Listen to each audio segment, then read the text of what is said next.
ગુજરાતની રાજનીતિના મોટા સમાચાર સામે આવી રહ્યા છે। ભાજપ પ્રદેશ પ્રમુખ માટે ઓબીસી ચહેરો લગભગ નક્કી છે। જગદીશ વિશ્વકર્માનું પ્રમુખ બનવું લગભગ નક્કી। રાષ્ટ્રીય નેતૃત્વ તરફથી લીલી ઝંડી મળ્યાની વાત મળી રહી છે। ઓબીસી સમાજમાંથી વિશ્વકર્મા આવે છે। પાટીદાર મુખ્યમંત્રી અને ઓબીસીને પ્રમુખ પદની ફોર્મ્યુલા જ્ઞાતિગત સમીકરણોમાં પણ વિશ્વકર્મા સૌથી વધારે ફિટ થઈ રહ્યા છે। ત્યારે આજે બપોરે 12:39 કમલમ ખાતે તેઓ ફોર્મ ભરશે।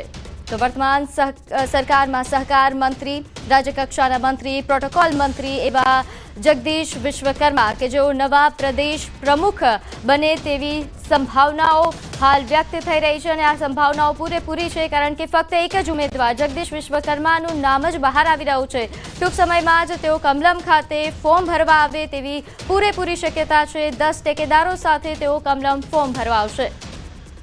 વિજય મુહૂર્ત 12:39, જેને હંમેશાથી આ સમય ભાજપ માટે વિજય મુહૂર્તનો સમય રહ્યો છે। હંમેશાથી કોઈ પણ ફોર્મ આ સમય પર જ ભરાતો હોય છે અને જગદીશ વિશ્વકર્મા પણ આ જ સમય પર કમલમ ખાતે ફોર્મ ભરશે।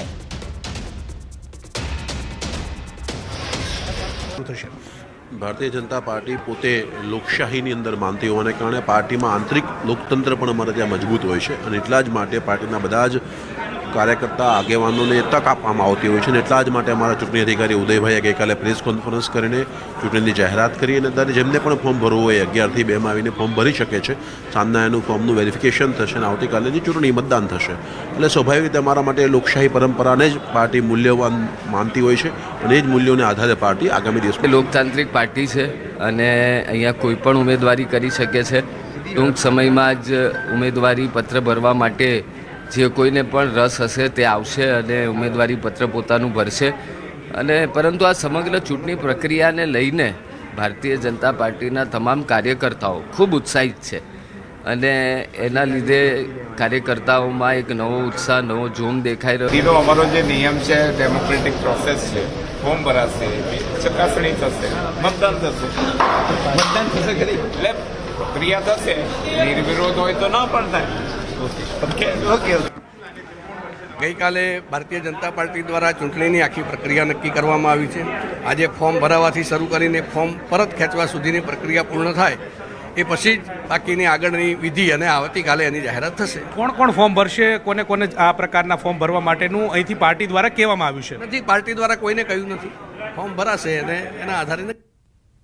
તો વધુ અપડેટ સાથે આપણી સાથે સંવાદદાતા ગૌતમ લાઈવ જોડાઈ ગયા છે। ગૌતમ, શું કેવા પ્રકારની ગતિવિધિઓ જોઈ રહ્યા છો કમલમમાં?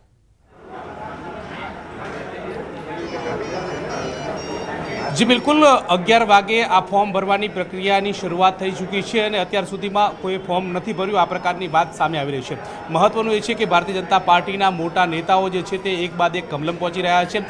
રત્નાકરજી જે છે સંગઠન મહામંત્રી, તેઓ પણ પહોંચી ચૂક્યા છે। ગોરધન ઝડફિયા ભારતીય જનતા પાર્ટીના ઉપપ્રમુખ છે, તેઓ પણ પહોંચી ચૂક્યા છે। ભૂપેન્દ્રસિંહ ચુડાસમા આ સહિતના નેતાઓ જે છે તે ભારતીય જનતા પાર્ટીના કમલમ કાર્યાલય ખાતે જોવા મળી રહ્યા છે। આ ઉપરાંત ભારતીય જનતા પાર્ટીના જે કાર્યકર્તાઓ જે છે, મોટા નેતાઓ જે છે, તેમનો જમાવડો જે છે તે પણ જોવા મળી રહ્યો છે। આ તમામ વચ્ચે એક સમીકરણ એ લાગી રહ્યું છે કે હવે પછી એટલે કે આવનારા 3 વાગ્યા સુધીની અંદર જગદીશ વિશ્વકર્મા ફોર્મ ભરશે, આ પ્રકારની વાત સામે આવી રહી છે અને તેઓ 10 ટેકેદાર સાથે ફોર્મ ફિલઅપ કરશે તે પ્રકારની વાત સામે આવી રહી છે। એક તરફ કોંગ્રેસ દ્વારા ઓબીસી સમુદાયના ચહેરાને જ્યારે પ્રદેશ પ્રમુખ તરીકે મેદાને ઉતાર્યો છે, ત્યારે ભારતીય જનતા પાર્ટી પણ ઓબીસી વર્સિસ ઓબીસી નો ચહેરો ઉતારે તે પ્રકારની વાત સામે આવી રહી છે અને આ સમીકરણો એટલા માટે મહત્વના છે કે અને આ સમીકરણો એટલા માટે જોવાઈ રહ્યા છે કારણ કે ભારતીય જનતા પાર્ટીમાં જ્યારે પાટીદાર મુખ્યમંત્રી હોય ત્યારે ઓબીસી અથવા તો અન્ય સમુદાયના લોકોને પ્રદેશ પ્રમુખનું પ્રાધાન્ય મળ્યું છે અને આ પ્રકારના આંકલન જે છે તે છેલ્લા 20 વર્ષના ડેટા જોવા મળી રહ્યા છે।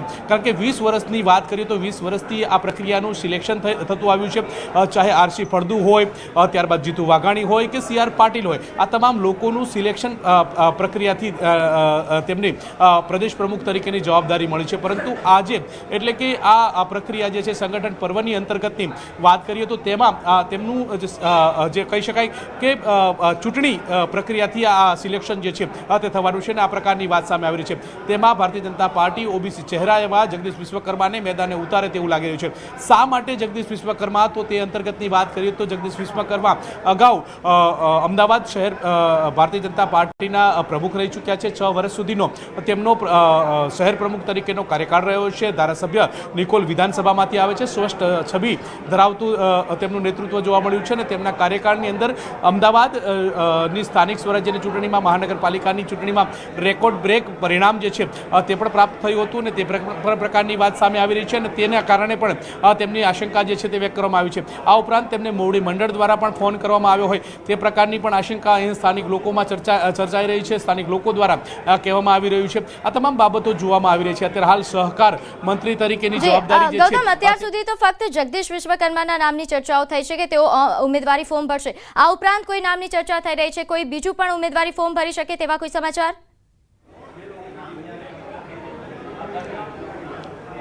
જી બિલકુલ, અત્યારે હાલની પરિસ્થિતિ જોતા એવું લાગી રહ્યું છે કે ભારતીય જનતા પાર્ટીના જે કાર્યકાળના લેખાજોખા જોઈએ તો ભારતીય જનતા પાર્ટીમાં અત્યાર સુધીમાં સૌરાષ્ટ્રને પ્રતિનિધિત્વ મળી ચૂક્યું છે. એટલે કે સૌરાષ્ટ્રમાંથી 6 થી વધારે નેતાઓ જે છે તે પ્રદેશ પ્રમુખ તરીકે આવી ચૂક્યા છે. અને ત્યારબાદ દક્ષિણ ગુજરાતની વાત કરીએ તો વર્તમાન જે CR પાટીલ પ્રદેશ પ્રમુખ તરીકે છે ત્યારે તેમનું નામ દક્ષિણ ગુજરાતથી આવે છે. એટલે કે આમ દક્ષિણ ગુજરાતને કાશીરામ રાણા અને CR પાટીલનું પ્રતિનિધિત્વ મળ્યું છે. પરંતુ મધ્ય ગુજરાતમાંથી કોઈ પણ વ્યક્તિનું નામ જે છે તે અત્યાર સુધીમાં ચર્ચાયું નથી કે આવ્યું નથી. અને જી ગૌતમ, આભાર માહિતી